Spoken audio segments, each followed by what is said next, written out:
मंत्रिमूला गमं भाग्यं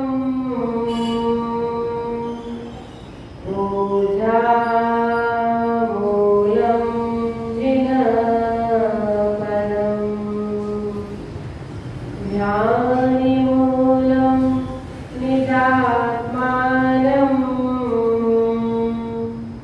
मोक्षिमूलं गुरुपदं मोक्षिमूलं गुरुपदं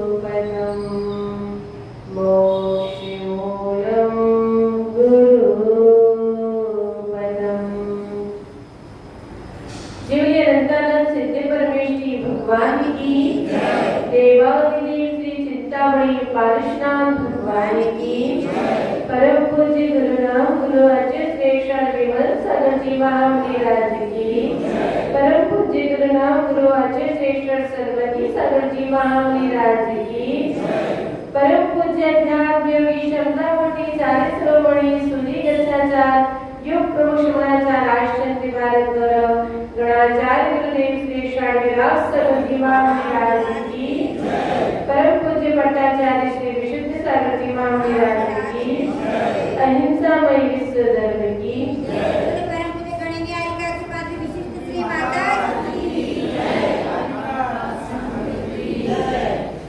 जिन्होंने चारों अनियों का गहन अध्ययन किया हो, जिन्होंने अपनी माँ और पिता के लिए जनेश्वरी दिशा प्रदान की हो, जिन्होंने 248 मुमुक्षुओं के लिए मोक्ष मार्ग पर लगाया हो, जिन्होंने 150 संलेखना समाधि कराई हो, जिन्होंने अनेकों ग्रंथों की संस्कृत टीकाएं लिखी हो, जिन्होंने जलबिंदु महाकाव्य लिखा हो, जिन्होंने 18 लिपियों का सृजन किया हो, ऐसे परम श्रद्धेय हम सभी के आस्था के केंद्र बिंदु आचार्य भगवान गुरुदेव के श्री चरणों में नमोस्तु करते हुए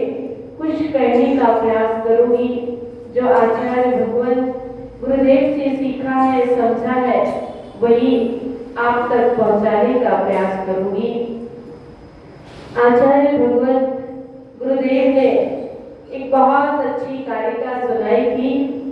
चला लक्ष्मी चला प्राणः चला जीवित समंदरे चला चला च संसारः धर्म एकोऽपि निश्चलः। चला लक्ष्मी, यह लक्ष्मी कैसी है? चंचल है। यह लक्ष्मी स्थिर रहने वाली नहीं है, एक ना एक दिन यह चलायमान हो जाएगी, एक ना एक दिन यह लक्ष्मी चली जाएगी। और जो भी लक्ष्मी है, संपदा है, वह सब पुण्य के आश्रित ही रहा करती है। जब तक तुम्हारी सत्ता में पुण्य होता है, तब तक लक्ष्मी तुम्हारे घर में वास करती है। जिस दिन पुण्य समाप्त हो जाता है, तो लक्ष्मी भी चली जाती है। जब पुण्य होता है, तो लक्ष्मी भाग कर आती है, और जब पुण्य समाप्त हो जाता है, तो लक्ष्मी भागकर चली जाती है। लक्ष्मी एक ओस की बूंद की तरह हुआ करती है। जिस प्रकार की सूरज की किरणें पड़ते ही ओस की बूंद क्या होती है? समाप्त हो जाती है। ऐसे ही हमारा पुण्य जब हीन हो जाता है, जब पुण्य समाप्त हो जाता है, तो लक्ष्मी भी समाप्त हो जाती है। लक्ष्मी तो वैसे होती है कि जैसे नारियल, आपने देखा कि उसमें पानी कहाँ से आता है? भैया जी, कहाँ से आता है? कोई पाइप से डालता है क्या? कोई सड़क से डालता है क्या? नहीं। जैसे नारियल में स्वतः पानी आ जाता है, अपने आप ही पानी आ जाता है, है। ऐसे जब व्यक्ति के जीवन में पुण्य होता है तो लक्ष्मी भी अपने आप आ जाती है। कहते हैं कि जब पुण्य होता है तो लक्ष्मी छप्पर फाड़ कर आती है, और जब पुण्य समाप्त हो जाता है तो चमड़ी उधेड़ कर वह लक्ष्मी चली जाती है। इसलिए आपने लक्ष्मी की फोटो को देखा क्या गोदा जी? देखा कैसे होती है बताइए? चंचल तो होती है, पर लक्ष्मी की जो मूर्ति होती है या फोटो होती है वह कैसी होती है? खड़ी होती है। आप लोग बहुत समझदार है। लक्ष्मी की फोटो खड़ी क्यों रहती है? क्या आपने कभी विचार किया, कभी सोचा कि क्यों खड़ी रहती है? बताइए क्यों खड़ी रहती है? इसलिए खड़ी रहती है क्योंकि जो व्यक्ति खड़ा है तो उसे जाने में देर नहीं लगती है। क्या? जो व्यक्ति खड़ा है उसे जाने में देर नहीं लगती है, पर जो व्यक्ति बैठा है तो बैठे से खड़ा होगा, फिर कहीं जा पाएगा। तो लक्ष्मी इसलिए खड़ी रहती है। वह कहती है कि जिस दिन तुम्हारे घर में अत्याचार होगा, अनीति होगी, अधर्म होगा, उस दिन मैं इस घर से विदा ले लूंगी, क्योंकि मैं अधर्मी के साथ नहीं रहती हूँ, मैं धर्मी के साथ रहती हूँ। इसलिए ध्यान रखना, जहाँ धर्म होता है वही धन होता है, और वही लक्ष्मी उस घर में वास करती है। आपने देखा होगा कि जो जीव पुण्यात्मा होते हैं, कल हम लोग नयन साल ग्रंथ पढ़ रहे थे तो कुंद कुंद देव उसमें लिख रहे थे कि हमें अपने जीवन में प्रशस्त पुण्य का अर्जन करना चाहिए। और क्या जी? इसका प्रशस्त पुण्य का अर्जन करना चाहिए। और जो व्यक्ति प्रशस्त पुण्य का अर्जन करता है उसमें किसी भी प्रकार का निदान नहीं करता है, वही प्रशस्त पुण्य परंपरा से मोक्ष का कारण हुआ करता है। बुद्धो आचार्य गुरुदेव हमेशा एक बात बताते थे कि आचार्य श्री विमल सागर जी गुरुदेव कहते थे कि बनिया लोग तो एक पाव आटे में मोक्ष को प्राप्त कर लेते हैं। तो क्या जी? क्या कहते थे आचार्य गुरुदेव विमल सागर जी कि जितने भी बनिया लोग हैं, जितने भी जैनी हैं, वो एक पाव आटे में मोक्ष को प्राप्त कर लेते हैं। जब मैंने भी पहली बार सुना मुझे बात कुछ समझ में नहीं आई, और गुरुदेव इस उदाहरण को हमेशा सुनाते थे कि एक पाव आटे में मोक्ष हो जाता है। मैं भी सोचती थी कैसे मोक्ष होता है? एक पाव आटा तो कोई भी खरीद लाएगा, तो क्या मोक्ष हो जाएगा? तो गुरुदेव ने बताया कि भैया एक पाव आटे से मतलब कि जो जैनी लोग हैं, जिन्होंने आहार दान की महिमा को समझा है, आहार दान के महत्व को समझा है, तो वो चौका लगाता है। और चौका में कितना आटा लगता होगा? एक पाव आटा लगता होगा। एक पाव आटे में वह चौका लगा लेता है और साधुओं के आहार करा लेता है और परंपरा से मोक्ष को प्राप्त कर लेता है। क्या? परंपरा से मोक्ष को प्राप्त कर लेता है। जब मैंने इस बात को सुना तो मुझे बहुत अच्छा लगा कि वास्तव में शास्त्रों में आहार दान की कितनी कितनी महिमा बताई गई है कि उत्तम मध्यम जघन्य पात्रों को जो व्यक्ति आहार दान देता है तो वह नियम से उत्तम मध्यम जघन्य भोग भूमि को क्या करता है? प्राप्त करता है, और वहां से जय करके स्वर्ग में जाता है, और स्वर्ग से आकर मोक्ष गति में आता है, और मोक्ष गति में रत्नात्रय को प्राप्त करके, ऐसे नहीं, ऐसे रत्नात्रय को प्राप्त करके, क्योंकि कुंद कुंद देव कहते हैं अष्टबाहन ग्रंथ में लभो ही मोक्ष मग्गो। जब तक तुम निर्ग्रंथ नहीं बनोगे, जब तक तुम मुनि नहीं बनोगे, तो तुम्हारे लिए मोक्ष की प्राप्ति नहीं हो सकती है। मोक्ष जाने के लिए तो तुम्हें निर्ग्रंथ बनना पड़ेगा। तो क्या जी? अजित जी, मात्र चौके लगाने से मोक्ष की प्राप्ति नहीं होगी। अंत में जाकर आप ये भावना माना कि हे भगवान, मैंने बहुत अपने जीवन में साधु संतों की सेवा की है, रत्नत्रयधारियों की सेवा की है, उनके लिए आहार दान दिया है। अब मैं अंत में जाकर उस रत्नत्रय को भी प्राप्त कर लूं। कैसी भावना करना है कि अंत में जाकर उस रत्नत्रय को भी प्राप्त कर लूं। पर ध्यान रखना, जब तक हाथ पैर चल रहे तब तक प्राप्त कर लेना, ज्यादा अंत के भरोसे भी मत बैठे रहना, क्योंकि अंत का तो कोई भरोसा ही नहीं, जीवन का कोई भरोसा नहीं कि जीवन में जिंदगी का कब अवसान हो जाए, कब ये सूरज ढल जाए।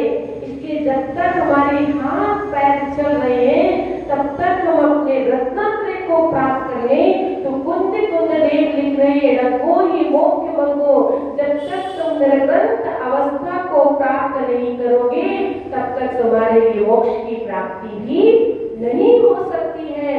मोक्ष जाने के लिए इस निर्ग्रंथ अवस्था को प्राप्त करना पड़ेगा, मुनि बनना पड़ेगा, तब कहीं हम मोक्ष को प्राप्त कर पाते हैं।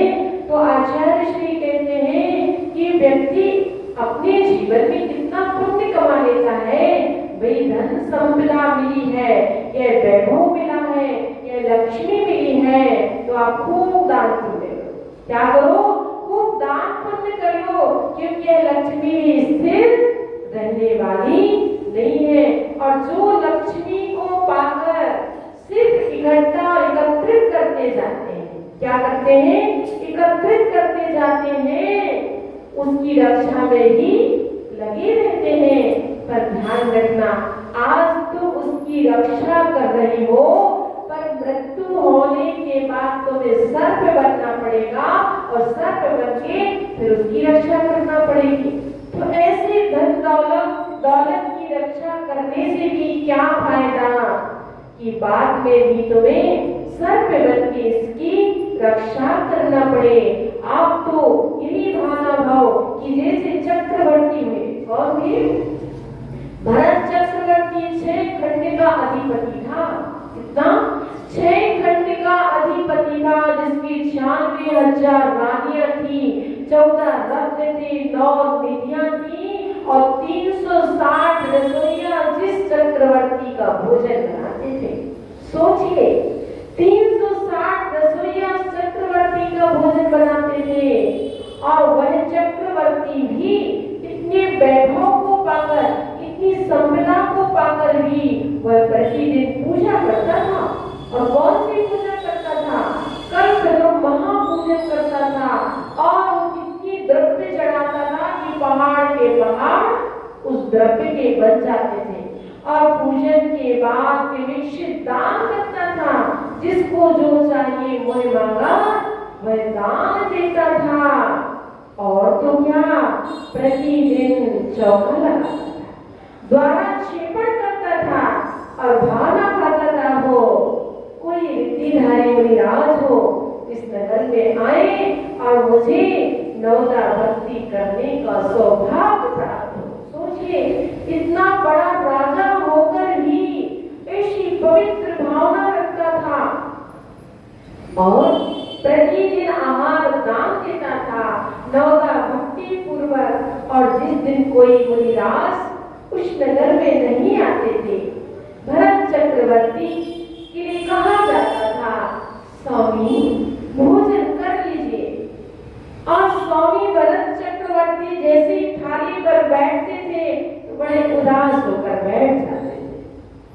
पट्ट रानी सुभद्रा पूछती, स्वामी क्या बात है, ये थाली लगी हुई है, इतने प्रकार की भोज्य सामग्री है, फिर भी आप उदास बैठे हुए हैं, बताइए और क्या चाहिए आपके लिए, क्या कमी रह गई है? पर आप भोजन कैसे कीजिए? उदास होकर नहीं कीजिए, कैसे कीजिए? हंसते मुस्कुराते हुए। और आप तो जैसे घर में आते तो सबसे पहले व्यक्ति क्रोध करता थाली देकर, ये नहीं बनाया, वो नहीं बनाया, ये नहीं है, नमक नहीं है, घी नहीं है, भिंडी की सब्जी नहीं है, पापड़ नहीं है, अचार नहीं है। अब आपने भोजन भी किया तो कैसे किया? क्रोध भी किया। तो क्या क्रोध का किया हुआ भोजन आपके अंग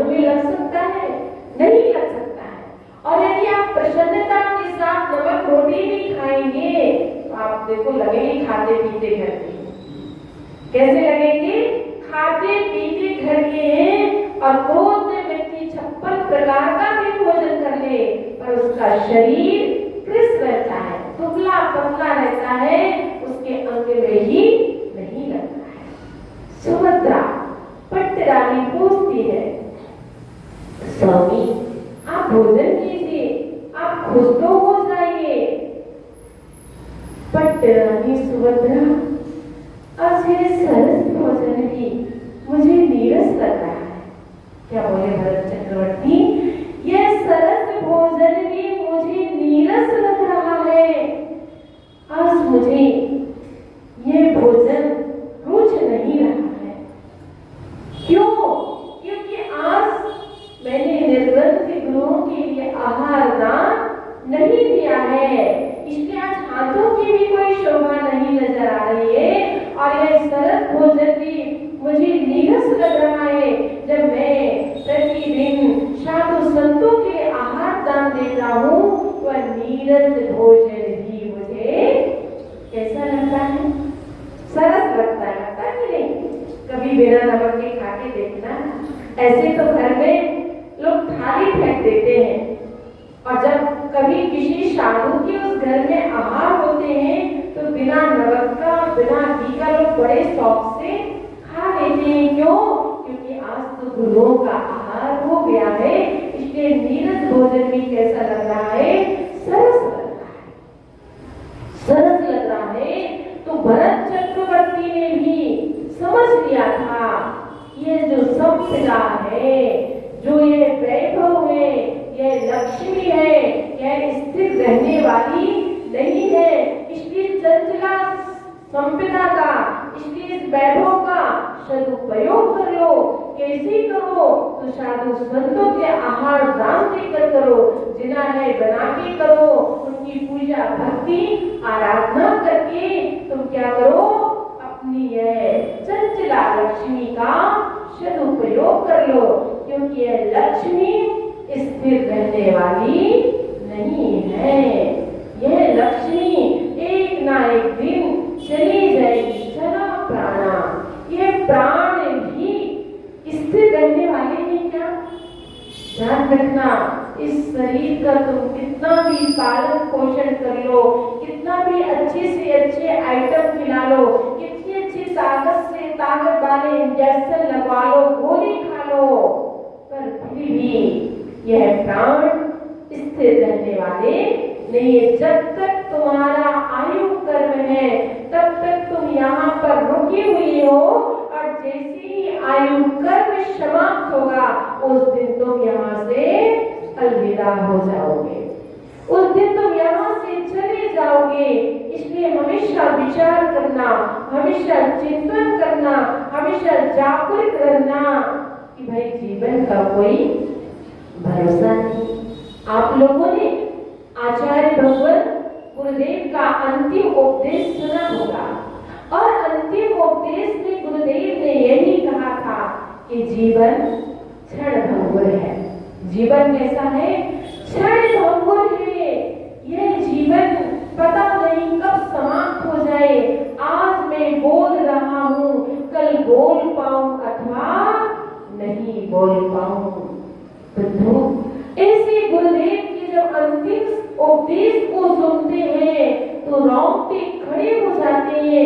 एक एक शब्द में उन्होंने कितना कितना रहस्य भर दिया, कितनी कितनी बातों को भर दिया। बंधु, जिस साधक के लिए इतनी पीड़ा हो, इतनी वेदना हो, पर उन साधक के लिए, उस महापुरुष के लिए अपनी पीड़ा का कोई पीड़ा नजर नहीं आ रही थी। उन्हें तो एक दुनिया दिख रही थी कि मेरे जाने के बाद क्या होगा। इसलिए उन्होंने अपने आचार्य पद का त्याग करके आचार्य विशुद्ध सागर जी के अपने आचार्य पर सौंप कर गए। सभी एक इंद्रिय से लेकर पंच इंद्रिय प्राणियों से उन्होंने क्षमा मांगी। धन्य इसी महापुरुष के लिए, धन्य ऐसे साधक के लिए जिन्होंने सत्य को समझ लिया, इस सत्य को जान लिया कि अब मेरा समय ज्यादा नहीं है, मेरा समय ज्यादा नहीं है। बंधु, ऐसे ब्रह्म ही महापुरुष जान पाते हैं, ब्रह्म ही महापुरुषों को अपनी मृत्यु का समय ज्ञान हो पाता है। वो तो कहते हैं अभी तो बरसों जीना है, अभी मुझे और जीना है। पर गुरुदेव ने कहा समय का कोई भरोसा नहीं है। और इस सत्य को जान लिया, इस सत्य को समझ लिया और इतने जागरूक हो गए कि जो लेटे लेटे नहीं गए बंधुओं, जो 2 बजे रात्रि में उठकर, और वैसे तो रात में तो गुरुदेव सोए ही नहीं थे। हमारे संघ के विवर्तन सागर जी, विशेष सागर जी, विश्वनाथ सागर जी सब बैठे हुए थे गुरुदेव के पास, और वो लोग बता रहे थे कि गुरुदेव हर 5 मिनट में उठकर ध्यान करते, लेटे नहीं थे, बैठ जाते, दर्द होता था, ऐसे बैठ गए, फिर ऐसे बैठकर ध्यान करते, जाप करते, चिंतन करते, और रात्रि के 2 बजे उठकर लघु शंका गए। उन्होंने किसी को कमंडल भी नहीं दिया, किसी का सहारा भी नहीं लिया, और लघु शंका से आए और खड़े होकर चारों दिशाओं में आवर्त करने लगे। महाराजों को भी आश्चर्य हुआ कि 2 बजे तो कोई सामयिक का काल नहीं होता है, पर आचार्य भगवान क्यों ये सब आवर्त वगैरह कर रहे हैं। पर कौन बोले, गुरु से कुछ नहीं बोले, और गुरुदेव आवर्त करके चारों दिशाओं में और सभी चीज का त्याग करके ध्यान में संलग्न हो गए, ध्यान में बैठ गए। पर जैसे ध्यान कर रहे थे और उसी समय सिर्फ थोड़ी देर में महाराज विवर्तन सागर जी समझ गए कि गुरुदेव का चेहरा बताने लगा कि अब इनका समय निकट आ गया है। सिर्फ उन्होंने कहा कि आधा मिनट के अंदर मैं समझ गया और मैंने गुरुदेव के लिए नमोकार मंत्र सुनाया और उनके लिए याद दिलाया, स्मरण दिलाया। उन्हें तो सब कुछ स्मरण था, पर एक औपचारिकता की कि गुरुदेव आपका तो यम संलेखना व्रत चल रहा है, आपके चारों प्रकार के आहार का त्याग है, और नमोकार मंत्र सुनाते सुनाते गुरुदेव ने अपनी अंतिम श्वास ली थी। बंधुओं, ऐसे आचार्य भगवत गुरुदेव की जो संलेखना समाधि हुई, एक अनुपम और अनूठी हुई। दुख इस बात का तो होता है कि गुरुदेव इतनी छोटी उम्र में 61 वर्ष की उनका पूर्ण हुआ था, 61 वर्ष के अंदर वो चले गए। पर खुशी इस बात की भी होती है कि जो साधक का लक्ष्य होता है, रत्नात्रय का फल समाधि हुआ करता है, और उन्होंने उस समाधि को प्राप्त किया था। बंधुओं, इसलिए जो इस सत्य को जान के, इस सत्य को समझ गए कि प्राण भी स्थिर रहने वाले नहीं है, एक ना एक दिन जाने वाले हैं। चला चलाचल संसारे, इस चलाचल संसार में एकमात्र धर्म ही ईश्वर है। हमें उस धर्म का आश्रय लेना चाहिए, उस धर्म को समझना चाहिए। बंधुओं, हम इस सत्य को जाने और समझे। अगले माह 4 जुलाई को आचार्य भगवत का समाधि दिवस आएगा, और हमारी भावना ही नहीं, सारे जगत में सभी की भावना है कि यह समाधि दिवस भारत वर्ष में बड़े ही हर्ष और उल्लास के साथ मनाया जाए, क्योंकि हमारे शास्त्रों में मृत्यु महामहोत्सव कहा गया है। क्या कहा गया है? मृत्यु महामहोत्सव कहा गया है। हम ऐसे महापुरुष का, ऐसे आचार्य भगवान गुरुदेव का हर नगर में, हर गांव में एक आचार्य परमेष्ठी विधान हो। रौनिया जी ध्यान रखना, 4 जुलाई के दिन हम आचार्य परमेष्ठी विधान करें, उनके गुणानुवाद करें, और संध्या काली हम महाआरती करें, भजन संध्या करें, कवि सम्मेलन आदि कार्यक्रम को करके उनका गुणानुवाद करके अपने जीवन को पावन पुनीत बनाए। इसी मंगल भावना के साथ आज मुझे बड़ी प्रसन्नता है कि हमारी छोटी बहन विविक्ति श्री माता जी, विप्रा श्री माता जी, वियोजना श्री माता जी, जो कि विविक्ति श्री माता जी हमारे संगीत विद्वान माता जी मानी जाती हैं, बहुत विद्वान हैं, और आज बड़नगर में, तो बड़नगर में मुझे बहुत सारी उपलब्धि मिली। कल 2 माता जी मिल गई, आज 3 माता जी मिल गई। मतलब ये तो बड़नगर वालों का बहुत बहुत पुण्य है कि साधु संतों का तांता लगा हुआ है। एक गाड़ी जाती है, जैसे दूसरी आ जाती है, दूसरी जाती है तो तीसरी आ जाती है। भले बड़नगर खाली तो रह नहीं रहा है, कोई ना कोई साधु संतों का आप लोगों के लिए समागम मिल रहा है। ध्यान रखना, ये भी आप लोगों का कई भवों का पुण्य होगा, कई भवों की आपने साधना की होगी, तपस्या की होगी कि आपके लिए ऐसे साधु संतों का समागम प्राप्त हो रहा है। और कहते भाई बहती गंगा में तो हाथ धो ही लो, क्या करो, बहती गंगा में हाथ धो लो। और बड़नगर के लोग तो बड़े समझदार हैं, वो तो बहती गंगा में हाथ धो लेते हैं। हम लोग भी आए थे, सोचा था आहार करेंगे, विहार कर जाएंगे, पर अजय जी ने कहा नहीं, कम से कम कुछ तो समय दो। तो मैंने कहा चलो ठीक है, आज और कल 2 दिन हो गए, आज संभवतः हम लोगों का भी विहार होगा। अब विविध श्री माता जी को आप लोग के लिए रोकना है कि माता जी कम से कम 2 दिन तो यहाँ पर दीजिए, और यहाँ पर हम सभी लोगों के लिए धर्म का उपदेश देकर हम सभी का जीवन यथार्थ कीजिए। आज बड़नगर जैन समाज के लिए भी बहुत बहुत आशीर्वाद है कि आप लोग ऐसी साधु संतों की सेवा करके अपने जीवन को पावन पुनीत बनाना, इसी मंगल भावना के साथ जिन्हें परम पूज्य बनाचार्य गुरुदेव श्री अक्षर विराज सरस्वती महाराज की